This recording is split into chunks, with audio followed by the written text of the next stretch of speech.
Came to Believe, the spiritual adventure of AA as experienced by individual members. Welcome everyone to another Sunday episode of Sober Readings. In this episode, we're starting Chapter 9 from Came to Believe. And Chapter 9 is titled Spiritual Progress, so I'll begin with the intro. We are not saints. The point is that we are willing to grow along spiritual lines. The principles we have set down are guides to progress. We claim spiritual progress rather than spiritual perfection. And that was written by Bill W., and it's on page 60 of the Big Book of Alcoholics Anonymous. It's also a part of How It Works. So let's jump right into Chapter 9. Today I'm going to read 5 of the 10 short stories that are in Chapter 9. And the first one is titled Destinations. Only 12 steps. In a day when we are exposed to fantastic statistics, a mere dozen doesn't seem to rate much. But what is involved in the 12 steps makes a great difference. I can remember how thrilled my wife and I were when we saw each of our twins take the first step at 11 months. Soon it was 2 steps, then 3, then 4, and in no time at all there was no way of counting the steps they had taken. They were free to go on and on.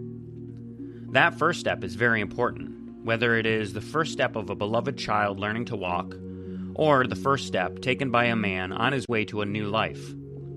Looking into my little ones' faces, I can see the same qualities that we need for the 12 steps of AA. Daring, to stake everything on the attempt. A sense of direction, to be followed with no swerving, no detour. Decision, to move forward without hesitation or reservation. Determination, to make it all the way. Destination, a full life, a free life, a serene life. And that was written in Albany, Australia. So the second short story is titled Totally Free. After 11 years sobriety, one day at a time, I have growing awareness of how incredibly blessed I am. At first, it was all I could manage to stay sober that one day. I never allowed myself an excuse to miss an AA meeting, and I read all the AA conference-approved literature I could buy or borrow. I also read other publications, such as William James' The Variety of Religious Experience, because Bill W. did. I read several daily devotionals, and still do, including my precious 24 hours a day. I attended confirmation classes in my church to review the Christian teaching of my youth, from which I had become so far removed.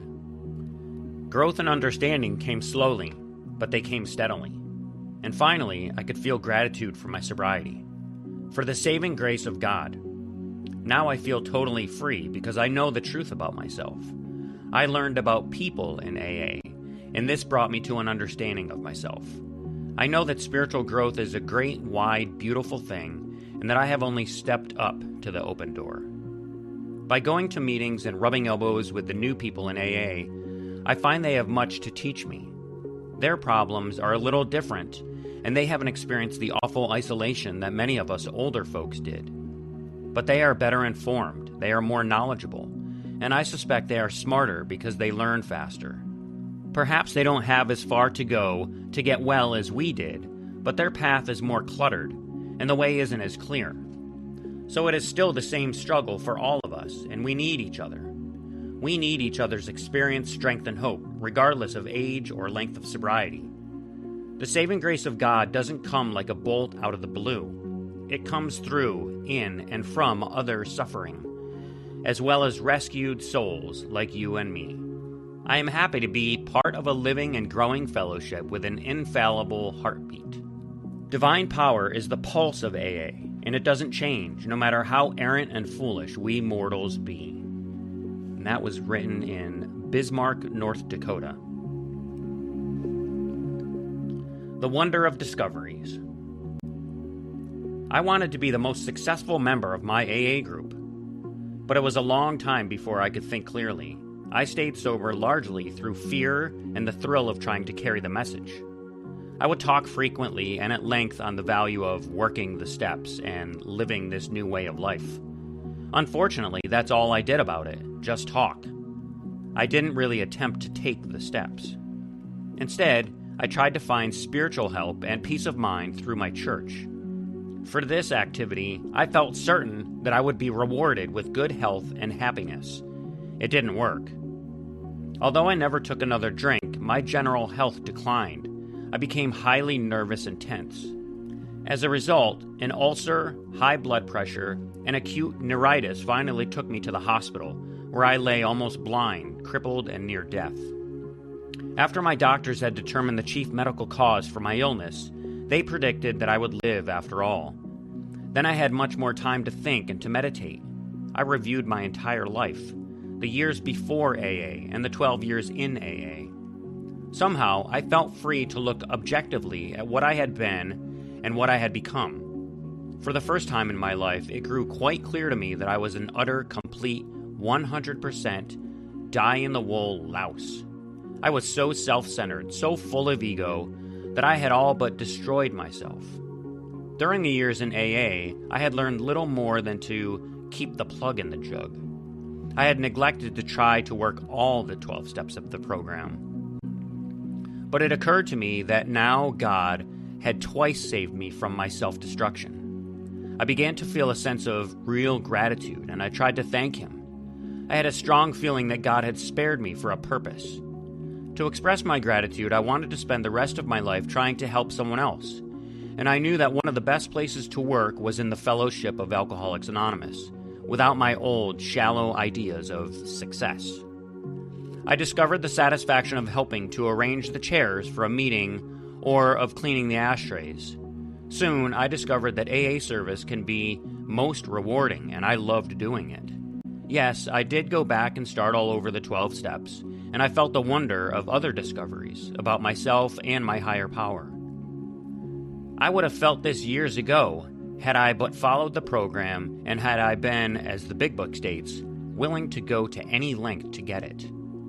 AA today affords me the privilege of being at ease in the world of normal people. It gives me the opportunity to try to live and work in my church and community, and perhaps in these areas too offer a small contribution toward making things just a little bit better for those yet to come. Cordell, Oklahoma. The next story is titled, Evidence of a Miracle. My alcoholism was not far advanced when I first sought the help of AA, but the effects of 30 years of drinking were there, and my spiritual life was at a low ebb.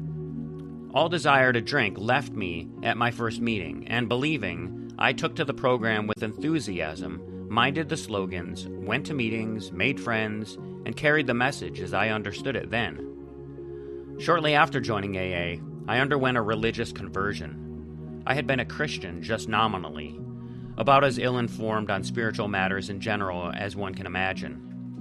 Upon truly discovering Christianity, I studied theology in its many branches, became a lay member of a religious order, and was a daily communicant. I felt secure, so I drifted away from the fellowship, no longer participated in meetings, lost track of my AA friends, and became extremely busy. When I took a drink after 13 years of sobriety, I'm sure I had in mind that AA would still be there if the results proved dire. Surprisingly, the whiskey had no apparent effect. For a couple of years after that, I would have an occasional drink. My life situation was entirely different from what it had been 15 years before, gradually deceiving myself skillfully. I became convinced that I had been mistaken about my alcoholism. For a few years, I managed to appear to be a social drinker.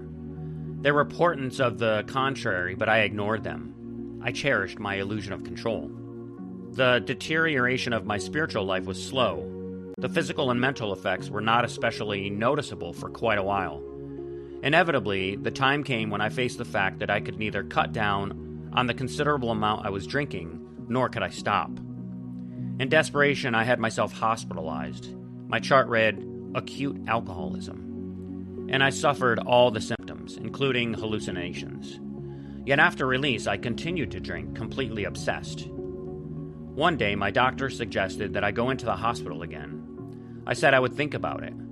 A friend came for tea that day. My tea was more than half vodka. And said, just in passing, "You know, dear, it isn't worth it." Just that. After she left, the words, "it isn't worth it," kept running through my mind. The next morning, I phoned the local AA intergroup office and asked for a meeting list. I have not had a drink since that day. Now I see how monumental my self-deception was. During that first 13 years, my sobriety was not of the high quality it seemed to be. During the 2 years that followed, I actually convinced myself that it was a privilege to be able to drink. When I returned to AA, its precepts seemed entirely new to me, particularly the full meaning of the first step, the atom bomb of the program. Instead of taking the steps and forgetting them, this time I began living them daily, finding new meaning in each one. What I have come to believe is profound, and my concept and understanding of the program are quite different from what they were before. My AA way of life now demands constant action, an active self-honesty and recognition of the necessity for living in day-tight compartments. Patience must be practiced. In gratitude, I must humbly come to believe every moment of every day. Each day, I must surrender and rededicate my life, or I shall lose all that I have gained. I have always believed in God, but I must never again forget how easy it is to lose contact and to become again insane. I sought my soul, but my soul I could not see. I sought my God, but my God eluded me. I sought my brother, and I found all three. We find our brothers in the fellowship, and therein lies spiritual strength. Your understanding of God may be quite different from mine, but we may agree, I think, that there is a Holy Spirit pervading AA meetings, and that the sobriety of each and every one of us is evident of a miracle. A miracle is defined as an event that appears unexplainable and so is held to be supernatural in origin, an act of God. This I accept. David Stewart has written, "A miracle is an astonishing act, emerging from the concerted effort of God and a person." I agree, and in AA, a person becomes many people. AA succeeds because, one and all, we have a common goal toward which we are working: mental, emotional, and spiritual growth through love and service. Once we come to believe, we are given the opportunity to work toward this goal. For me, coming to believe is not a one-time experience. It is an action to be performed daily as long as I live and grow. New York, New York. And that might be one of my favorite stories in this book. All right, one more short one before we close today. This one's called Only One Reason. I believe we are all sober and alive for only one reason. God has a job for us to do. I have also come to believe that I must please God first, myself second, and everybody else third. When I can live and feel that way, and it isn't all day every day, things seem to work out. When I try to run the show, everything goes to hell. Akron, Ohio. And I have to say, I love that last line in this last reading. When I try to run the show, everything goes to hell.